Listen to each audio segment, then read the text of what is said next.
when I'm looking at the camera, I'm looking at them, right? Okay. Now this camera. Oh, look at this camera. Good afternoon to my friends in Tanjung Batu and Gianyar and, well, I look at the IRC, but nobody seems to like me there. My name is Denise. I'm in charge of press and public diplomacy for the embassy here. That means I get to supervise all of the people who work on our Facebook page, who deal with journalists every day, who deal with the media, and then a couple of other programs that we can talk about afterwards. So recently in Madagascar, we've been hearing a lot from various sources about how journalists need to be responsible. And certainly that's something that we as the country support. We as an embassy support responsible journalism.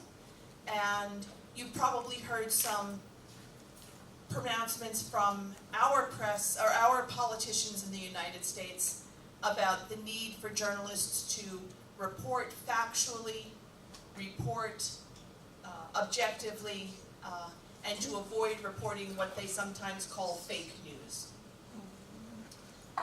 Again, these are all goals that we share.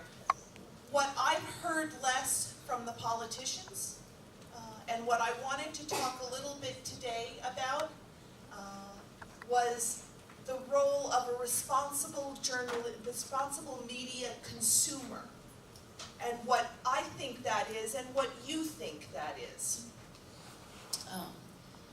So,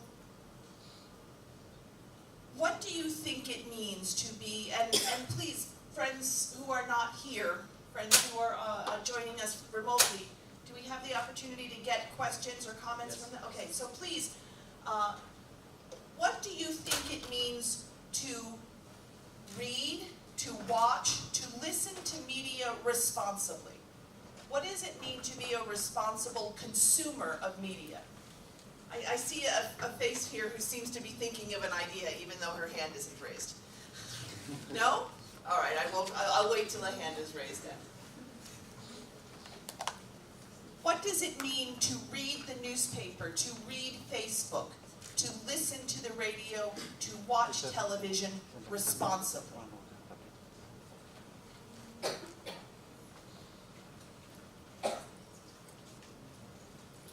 Be responsible in like media and the news that people give you is to not believe in whatever is said, because there might be, as you said, fake news, and if you believe everything that people say, then you'll get disappointed. So to not believe everything that is said, and you have to diagnose every aspect as well, to maybe ask a second information from another person, and if you get a confirmation, that's when you can believe what is said. So that's what I think is responsible. All right, I want to talk about some things that, what is my colleague's name here? Justino talked about, and I think he hit some very important points. To read with skepticism. When you see something on Facebook, when you see something in the newspaper, when you hear something on television, you hear radio, be skeptical.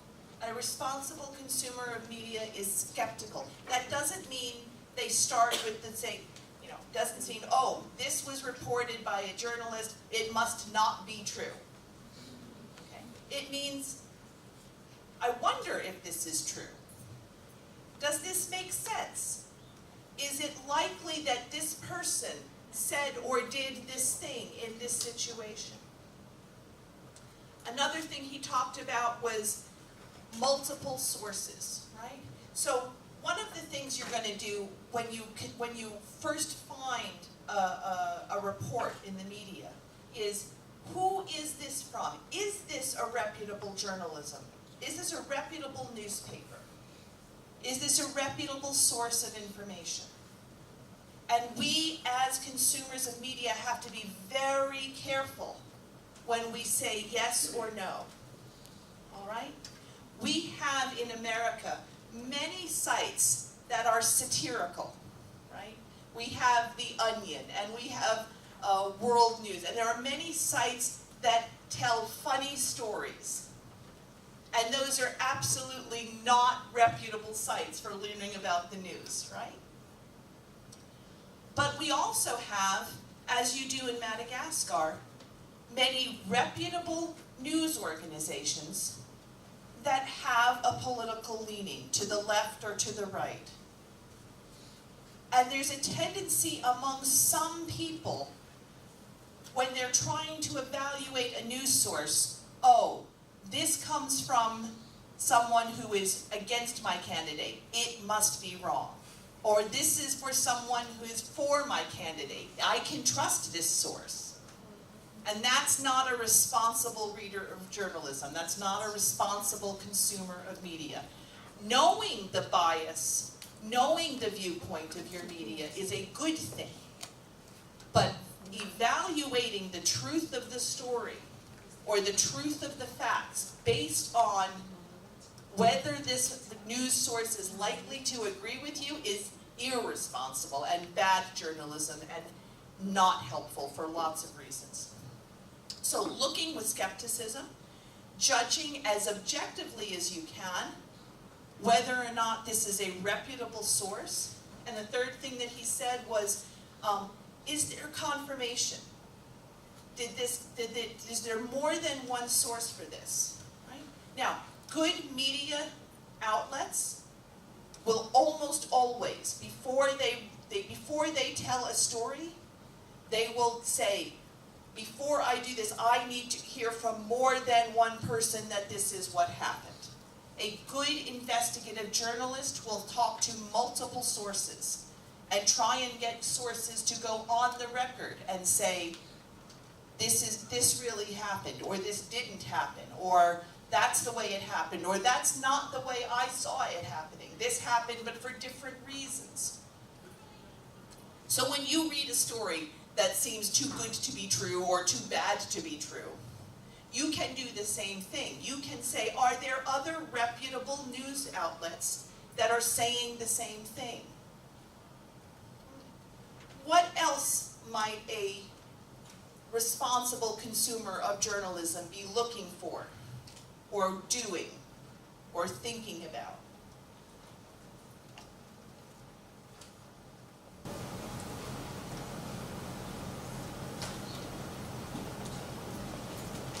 Never mind for a second.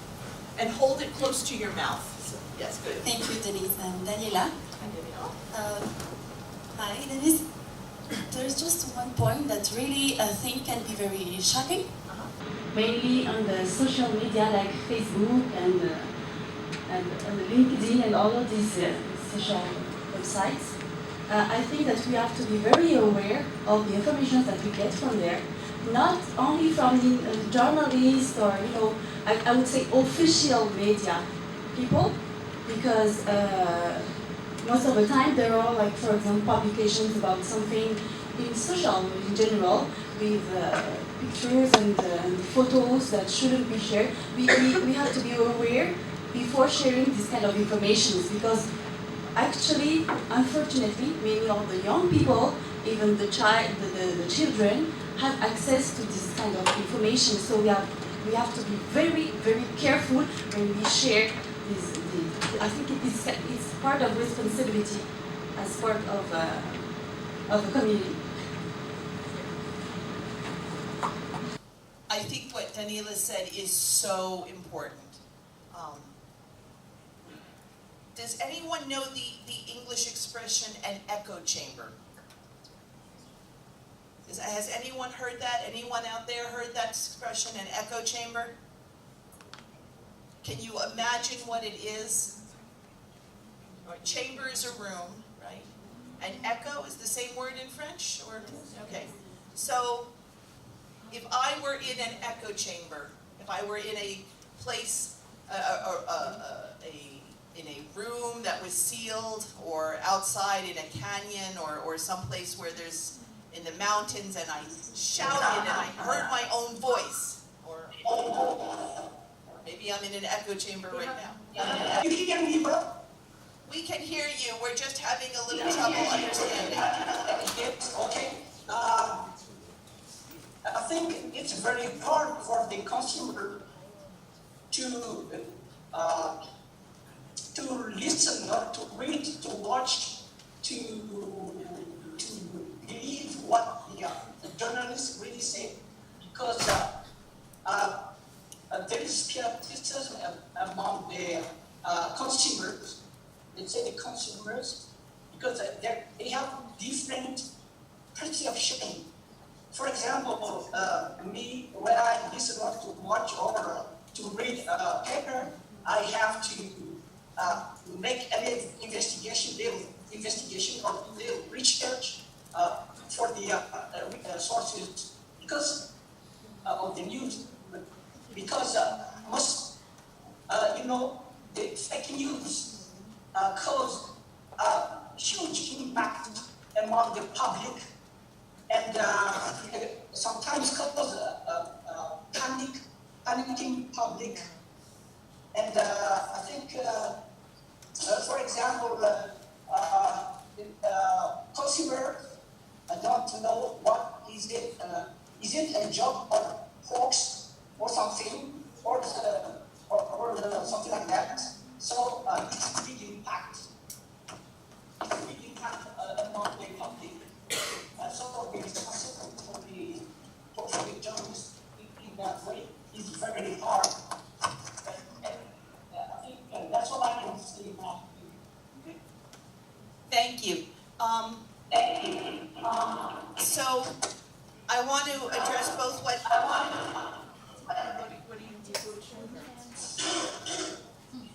want to address both what my colleague in Tanjibatu said and what I started to talk about with Daniela. So there's been a lot of talk recently about fake news. What fake news started out was people referring to, especially places on Facebook, places on social media, sites on social media, providers of news on social media that were literally making up stories.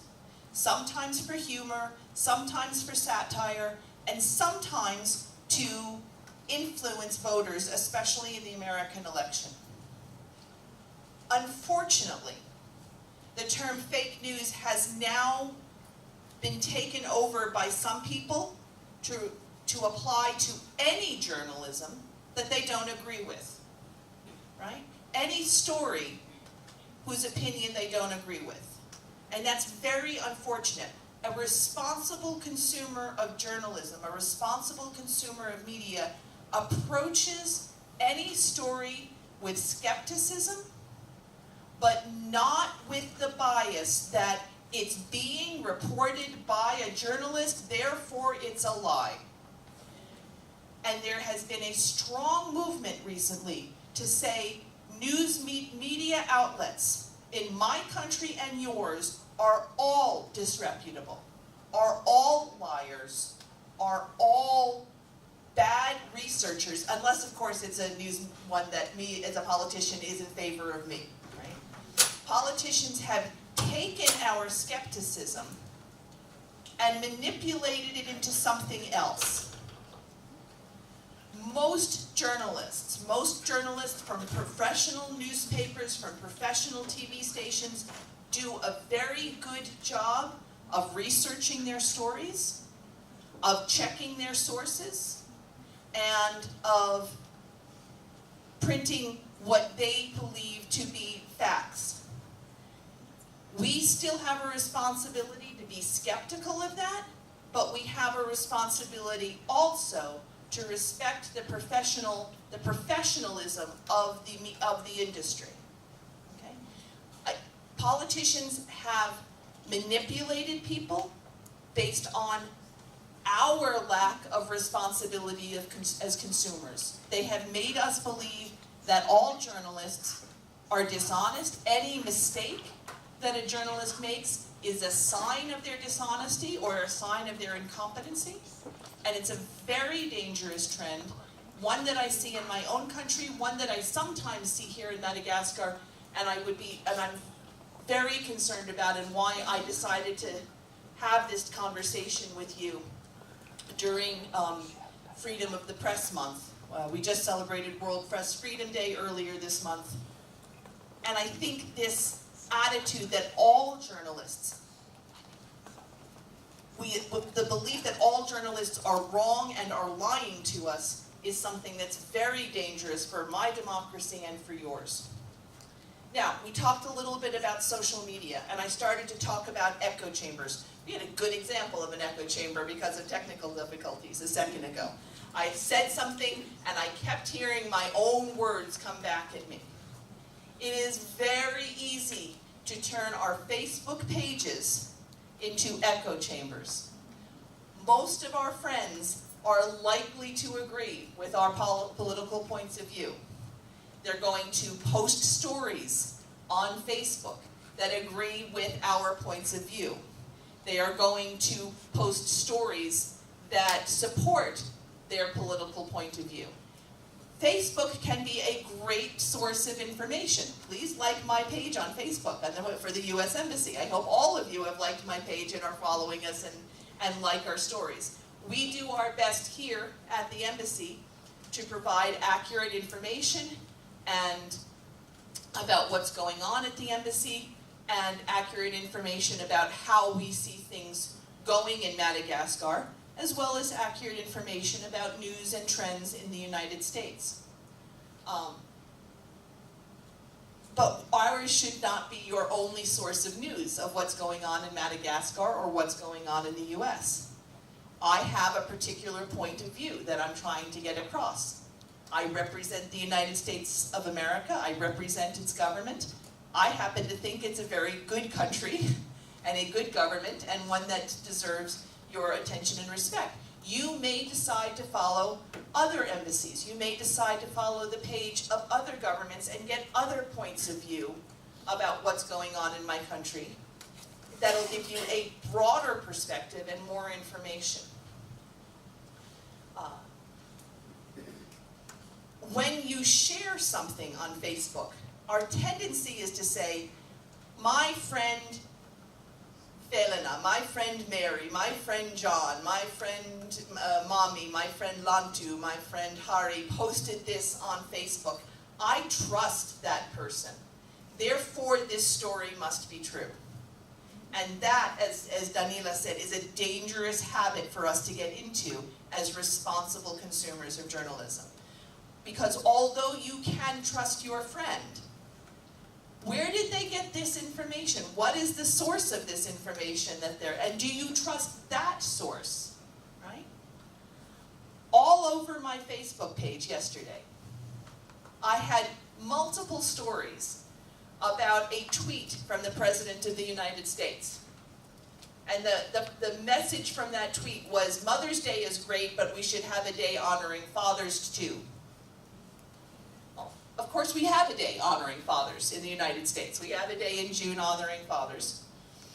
But many of these people on Facebook had quoted a literal fake news source, a source that was creating not news stories, but just jokes, things to make people laugh.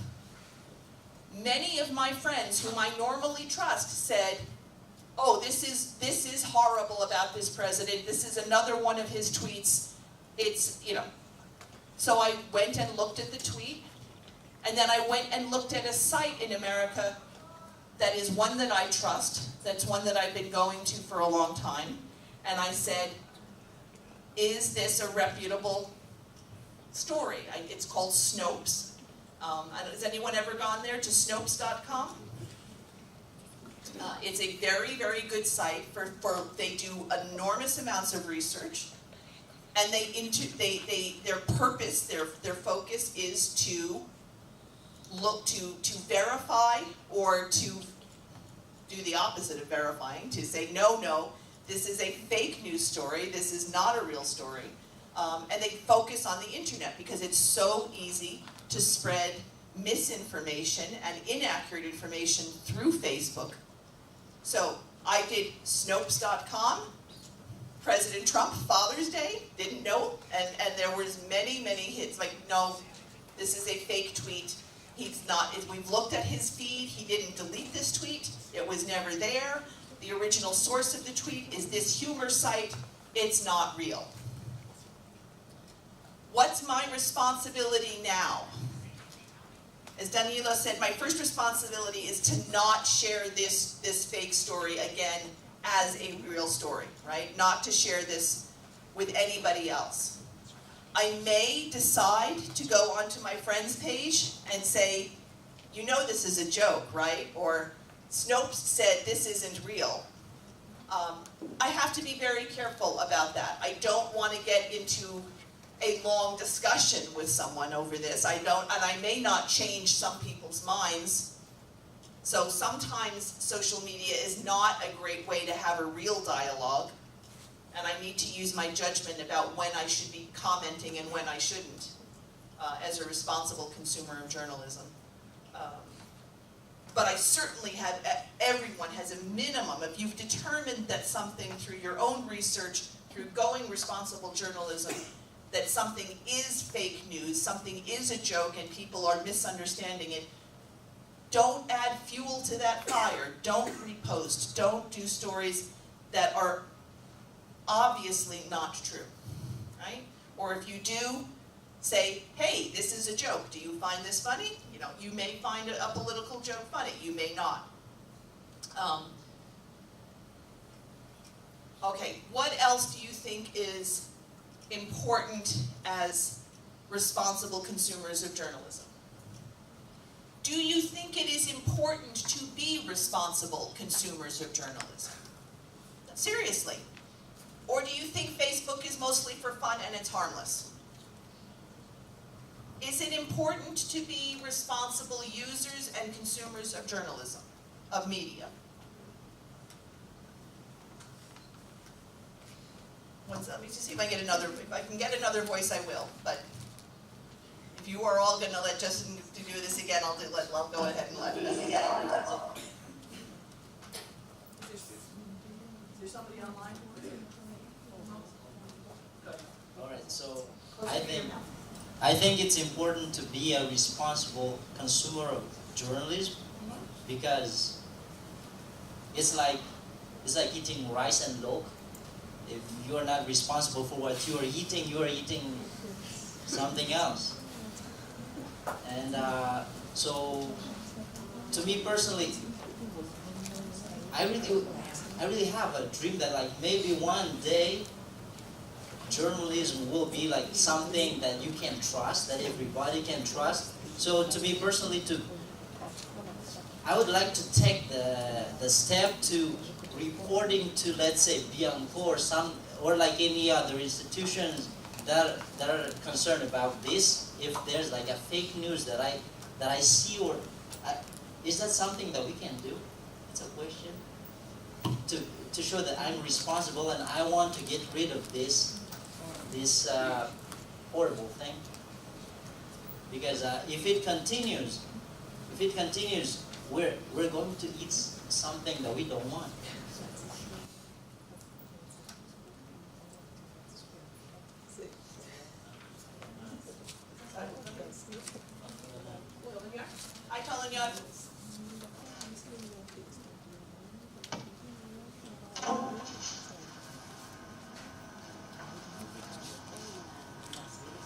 Hello, can you guys hear us? We can hear you.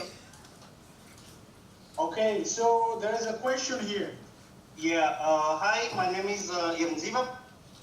You said previously that when you get news from the social media, mainly on Facebook, make sure that you get it from reputable sources, right? Right. Yes.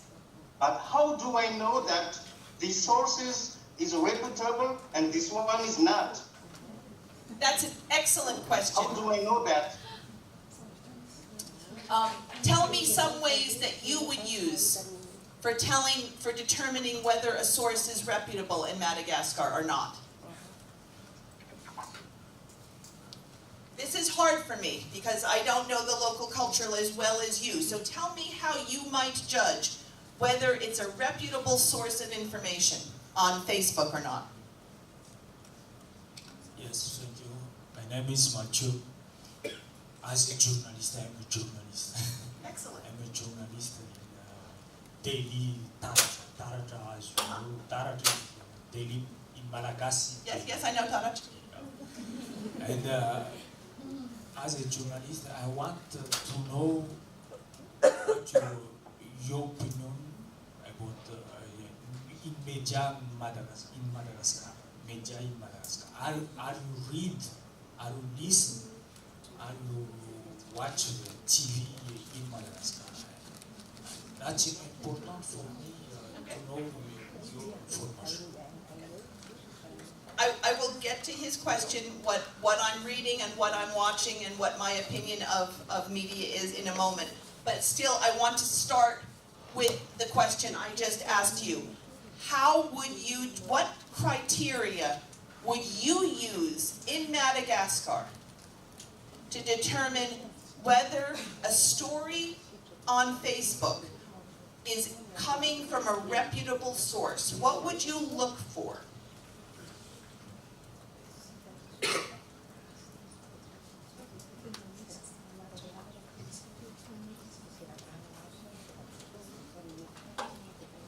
Excuse me, Auntie. Yes.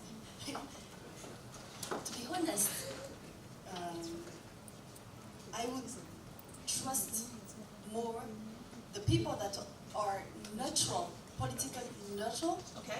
Like, for example, people, even from the people that are not friends or relatives, then sometimes the official journalists and so on, because I'm always afraid that the sources is influenced by any political reasons.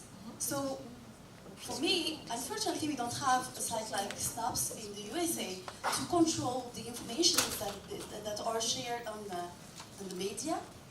But what I do for myself is that I prefer being very careful on reading the information given by official people than by a neutral person, for example, because I know that he doesn't have any interest. For example, when the subject is politics most of the time.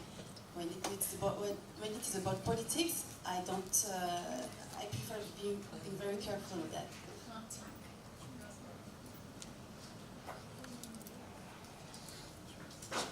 Who else?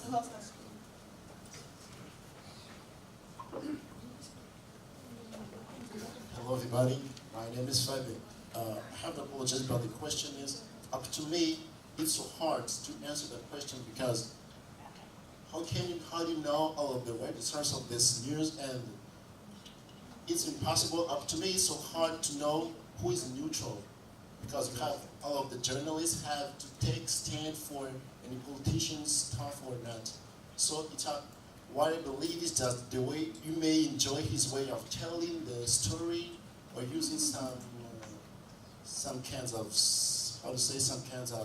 documentary, and you attract it. It's true, and we believe the progress of technology. They can use Photoshop, so it's so hard to believe. Thank you.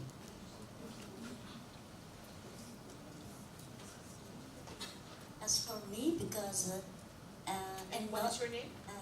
I'm Sandra, I'm not a journalist, and I didn't study about it, but the way to recognize, for me, to recognize that it's really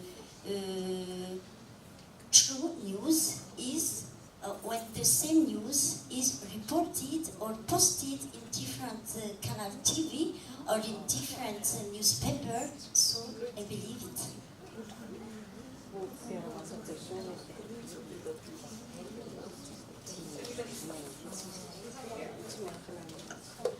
We have one more question. Okay. Should we go to Tanja Batu first? Or do you want to go? I think they can hear us. Yes, I can hear you. Yes, I can hear you. Okay, we have a question here.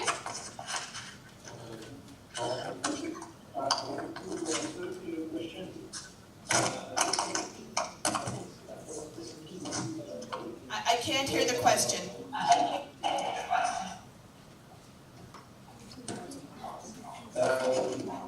want to answer your question. I personally think that Facebook is not reliable because it wants to make people to get communication tool, not a communication tool like to get in touch with our relatives. But when it comes to getting information, it is not reliable because everybody can do it right away. Thank you.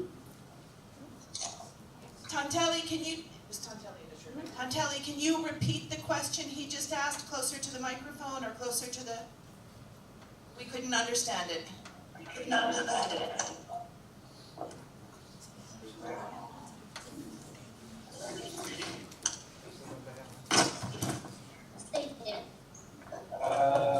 I just want to answer your question, your previous question, about whether Facebook is reliable or not, in terms of information source.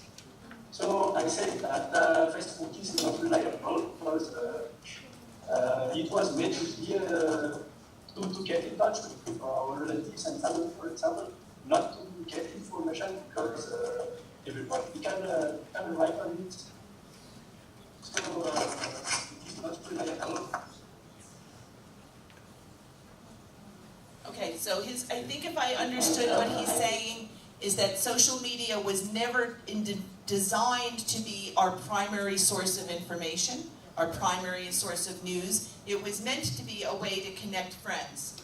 But Facebook has changed enormously. And I still see posts from friends, and I still see pictures of other people's children or weddings or and births of children and things like that. But it has also been a way for people to share news stories. It's a way for my embassy to share news stories. So it is important to be careful about using, just because you read something on Facebook, even from a person that you trust, it shouldn't be you immediately trust the information. So Sandra talked about verifying your source, your information from more than one source. And we did talk about the difficulties of separating opinion from fact. So it sounds like one way that we can figure out whether or not what we're looking at is a reputable source, partially it just comes from experience. If the source you say, the source you're reading, and you read it every day for a week or a month, you read a particular newspaper, you listen to a certain channel on television, you tune in to a certain radio station, and they tell you, today the sky is blue. Today, and you look up and you see, oh, the sky is blue. They are telling me the truth. If they are saying, that the president said A, B, C, and D, and you look at the printouts of what, and you talk to people who were there, or you talk to other media sources, and you say, they seem to have reported the president's words accurately. Or they say, so many people in your village or in your city suffered something, that this car accident happened and this many people were hurt. Or this happened and the protest happened and this many people came. And you look out your window and you see, you see a big crowd and the numbers match. So you begin to know, you begin to develop a sense of who over time, over and over again, reports things accurately. No media house is ever going to be perfect all the time. We can't be. They try very hard. But you will develop a sense, the more you read, the more which sources try to report accurately on what has happened. Are there any clues that you can look for in a piece, in an article, that tell you maybe this person has some other goal other than simply reporting the facts? What are some clues that you can look for in a particular story that say, I don't think this person is trying to inform me, I think this person is trying to manipulate me in this story? What would be some warning signals to you? Okay, you decide where to go to. Fourth de fin?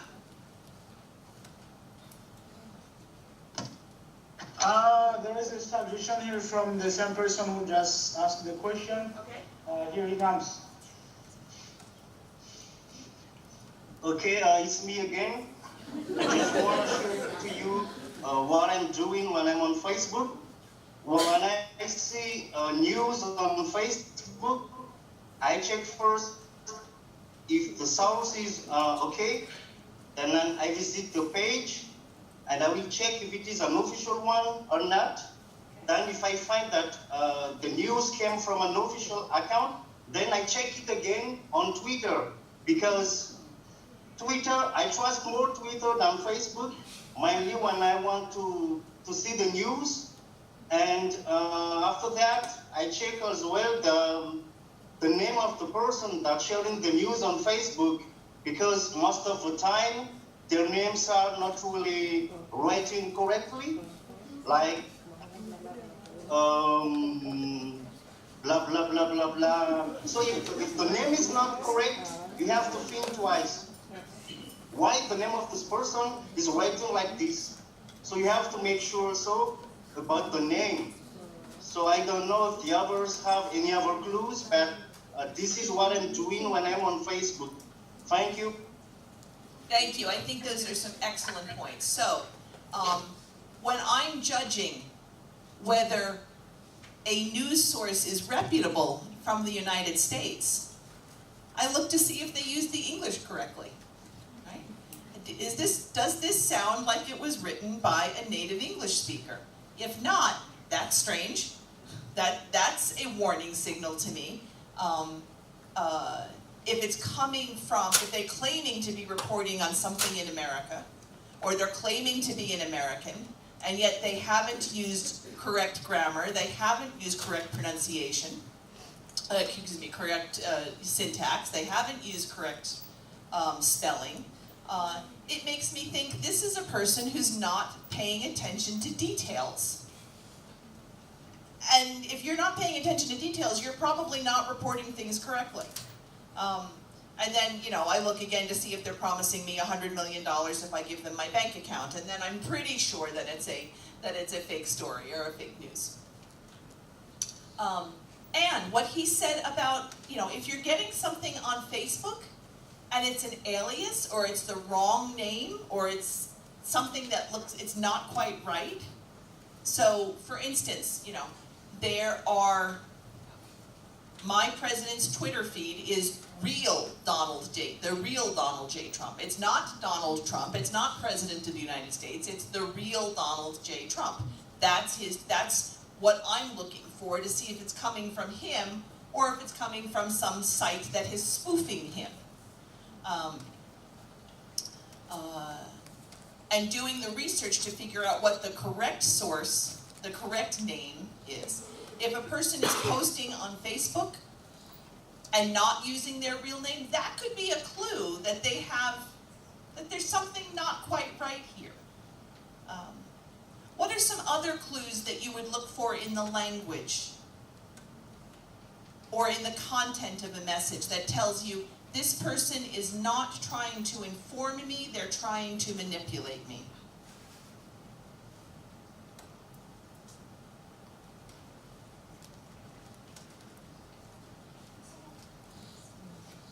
Is somebody, or do you want to go someplace else? Don't you have to, or from the IRC? Okay.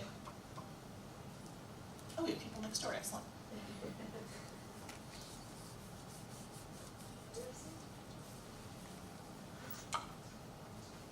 You want to bring them in? That's fine. Facebook.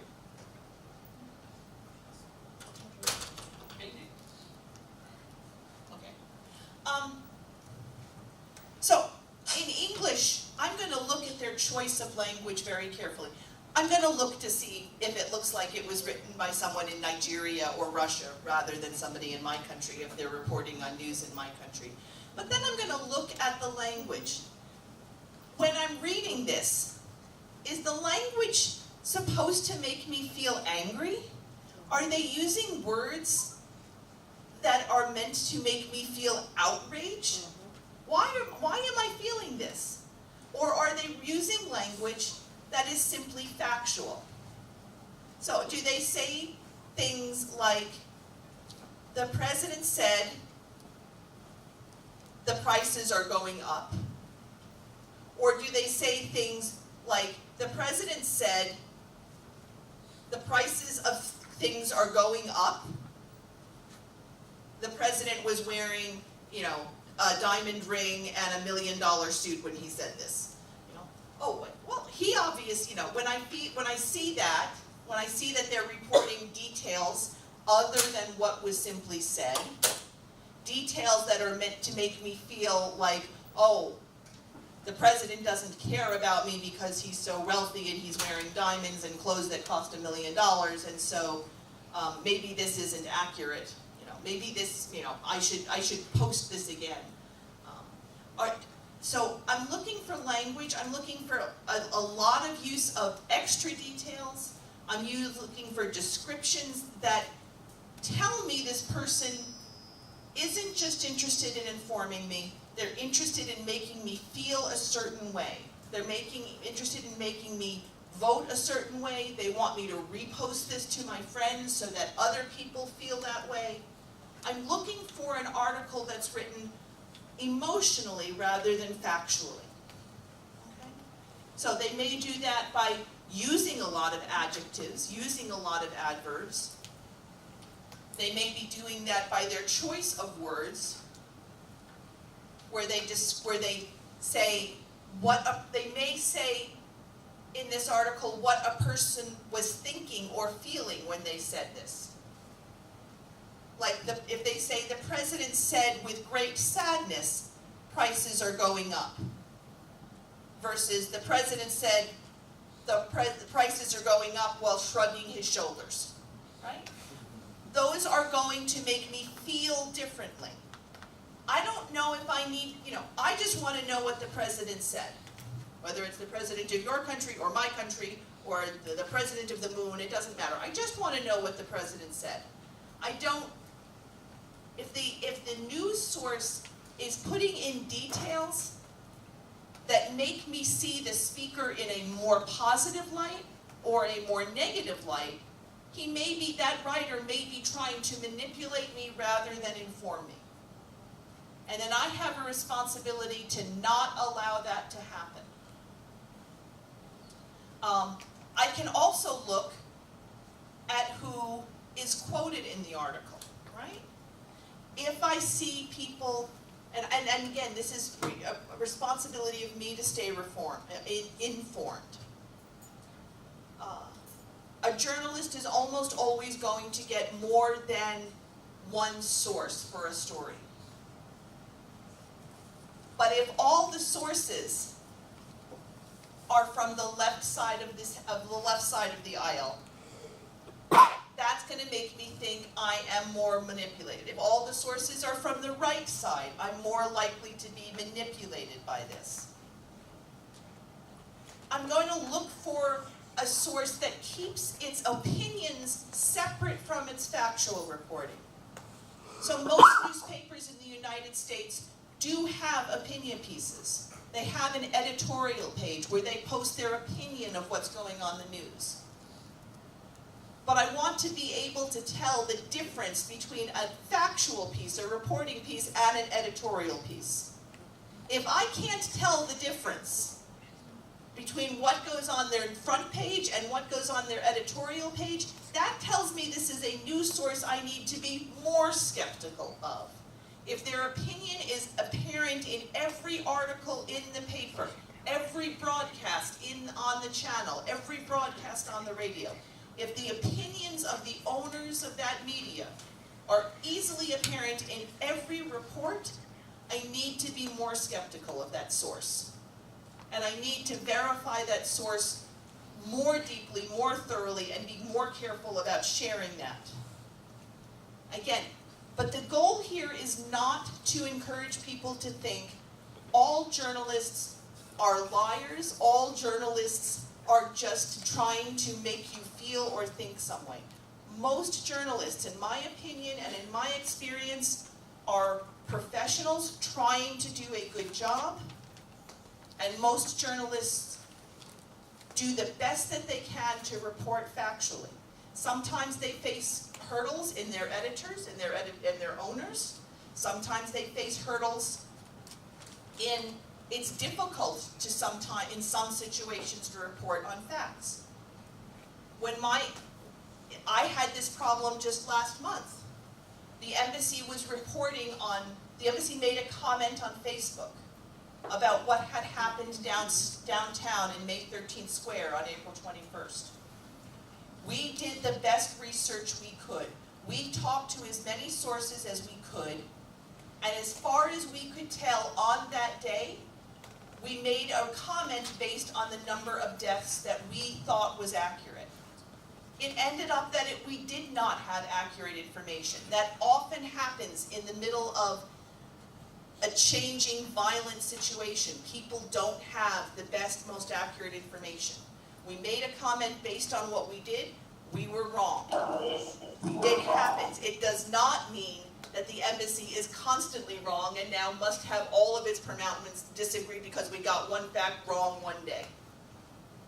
And I hope that as you are responsible consumers or journalists, you look at our page and realize that we do make an attempt to verify things and to say the truth as we see it, as best we can report it, as best we can investigate it. If you find a source that doesn't do that, or won't admit when it makes a mistake, or won't admit that it has made a mistake, ever, that's a source you need to look at with more skepticism. Someone asked me earlier, is there anybody up there? Hajabatu? Okay, we have a question here. Okay. A comment. Can you hear me? I can. Yeah. Okay, in this country, it's very hard to trust the journalists because most of journalists have different political point of view, and most of them are biased for such and such political party, and in this country, that's why in this country there are some private radio or television station belongs to political party, and they say different things, and sometimes they slander the names of their political leaders, and that's the problem in this, and say something wrong, and it's very hard to trust them, and sometimes they are even go beyond and to be bribed or something, and tell something, what is scandals, slander someone's private life, or something like that. So that's what I can say about the journalists here in this country. Thank you. I'm going to respond, and then I'm going to ask if there's any other journalist president who would like to respond to that comment. I think it's true that all journalists, whether they admit it or not, everyone has a bias in some area, right? A good journalist is aware of their bias. A reputable paper is aware of, can take an opinion. I can tell you the opinions or the leanings of most reputable newspapers in the United States, whether they lean to the left or lean to the right in both their editorials and their reporting. But that doesn't mean that everything they report is wrong or bad or affected by that bias, okay?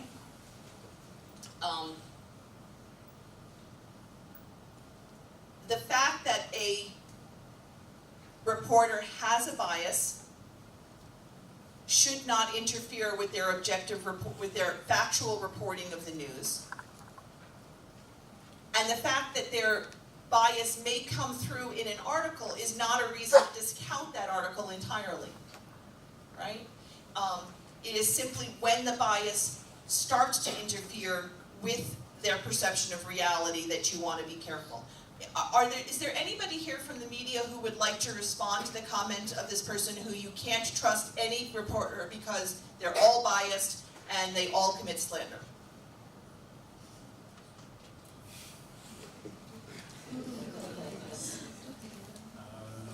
That's true, but it's one thing it's not depend. It's every journalist. This problem depends. What you mean, patron de presse? Media manager? Media manager. Media owners, yeah. Media Editors. owners, yes. Because they try to do what to write, what to see, what like to do, give the information for the public. But I mean, it's not depend the journalist. Even private journalist, like public media, it's the same thing. Did we get any other journalists in who were this? Not the journalists, but Okay.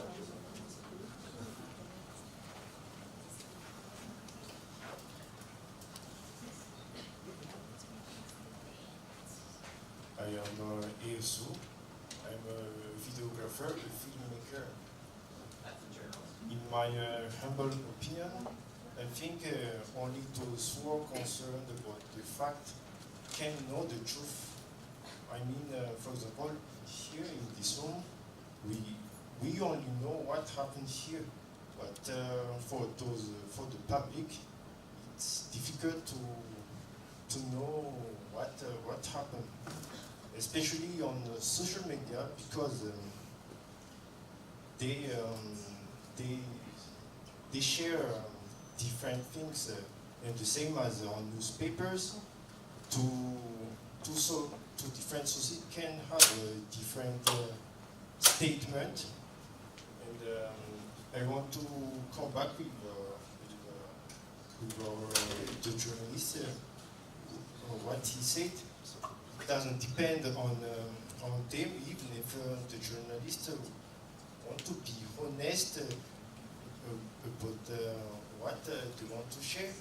But if the media manager, only the media manager can decide what we want to share for the public. And as a filmmaker, for me, I recently posted a picture on Instagram, and everyone has a different perception about the picture, but for me, I know what happened here, but that is the problem. I'm not a journalist, but I'm a student, and I'd like to say that we Malagasy, we should build like a critical thinking, and we should like make some investigations, because like I read newspaper, I watch TV, and I listen to the radio, and I would like to listen and watch news, listen news on the radio. So I have to build a critical thinking to see if they say something truth, or they say something wrong. I should make an investigations to know that, because if you put all the journalists in the same shoes, like they say all fake, they don't say anything, they say inaccurate information, then maybe you don't see like Madagascar in very positive ways. So like each Malagasy should like have a critical thinking to see in very positive opinions, and so everything can be like everything not like always negative and everything is wrong. whether or not it's the responsibility of the government, though, to verify the accuracy and the integrity of every newspaper, that concerns me. I think that gives the government an enormous amount, it's not the case in Madagascar, it's not the case in my country, but that would give the government an enormous amount of control over the media, and I think would restrict press freedom and media freedom to a degree that would be frightening for the liberties of the people and for the freedom of expression. To the students of journalism here, thank you. I think you have devoted yourselves to a really noble profession, and the fact that you are getting degrees in journalism and shows your dedication to being professionals, to being as objective as you can, to learning a very noble and important craft, an important trade, an important métier. And I congratulate you and encourage you to do that and to devote yourselves to making your profession as professional as possible. To what you said about critical thinking, yes, that's exactly what it's a good summary of what I have been hoping to tell people, that being a responsible consumer of journalism requires a very highly developed critical thinking system. And how you do that by using your judgment, by evaluating the language, by evaluating the source, by evaluating the motives of the person writing to you, are all important in becoming responsible consumers of the media. And last, I just want to say that the idea that most journalists can't be taken seriously, that most journalists are not objective, that most journalists are reporting lies or fake news, I think is a very, very dangerous idea, and we need to be careful about going down those paths. Because if powerful people, the government, the opposition, business leaders, whoever it is, if powerful people in a society get everyone to believe that media cannot be believed, that journalists are liars, that everything they read in the news is a lie or an attempt to manipulate them, then you've deprived yourself of a very important source of information. You've deprived yourself of a very important tool in fighting people and fighting institutions of power. And you have given an enormous amount of power to people who may not use it in your best interest. I think faith in a professional journalism corps is an important part of democracy, and I think the most professional journalism corps that a country can have is an important tool for democracy. So again, thank you to all the students of journalism who are here. Please continue in your pursuit of professionalism. Thank you for the journalists who are here from the Malagasy Press. My experience over the last 4 years is that you are a very hard-working group of people, that you are open-minded, that you're attempting to report on the truth, and that you do the best job that you can given all of the limitations you have in terms of resources and the entire situation as it exists in Madagascar. Thank you everyone for coming today. Thank you for your time and attention.